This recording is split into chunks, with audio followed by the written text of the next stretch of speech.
विठल भी तो हमारे परिवार का हिस्सा है। हाँ हाँ, तो परिवार के सारे सदस्यों से मिलने का समय बराबर बराबर बांटना चाहिए ना। देखो, इस विठल ने तुम्हें मेरी अर्धांगिनी के रूप में चुना और ये नन्हा बालक भी उसी विठल की ही देन है। हाँ हाँ, विठल की ही देन है। तो उसी विठल का प्रसाद समझकर कभी लीजिए ना अपने हाथों में, कभी अपने गोद में उठाकर खिलाइए ना इसको। यदि आप सारा लाड कर उस विठल पर ही नौछावर कर दोगे तो इस नन्हे विठल के हिस्से में क्या आएगा? ये गीली मिट्टी। विठल, अब तो ना विठल को आप ही संभालिए, मुझे कुएं से पानी लेने जाना है, ध्यान रखिएगा। आज अपने विठल के लिए मटका बनाऊंगा और प्रतिदिन इस मटके में पानी भर के अपने विठल को स्नान कराऊंगा।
होणारा होताला जाणारा जाताला मागे तू फिरू नको, उगाच सांडून खैराची संगत खोट्याची धरू नको.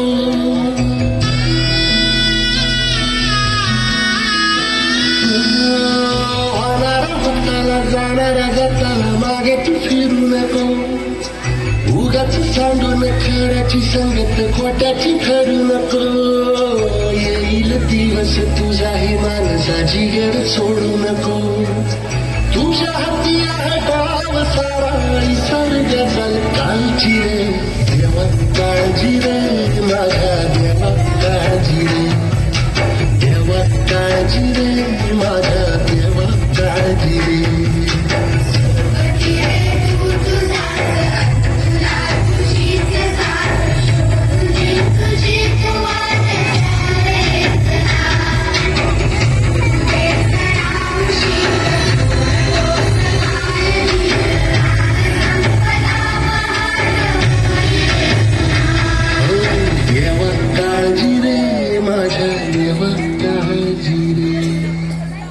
धन्य है तू गोरा, तूने इतनी कठिन परिस्थिति में भी अपने विठल का साथ नहीं छोड़ा.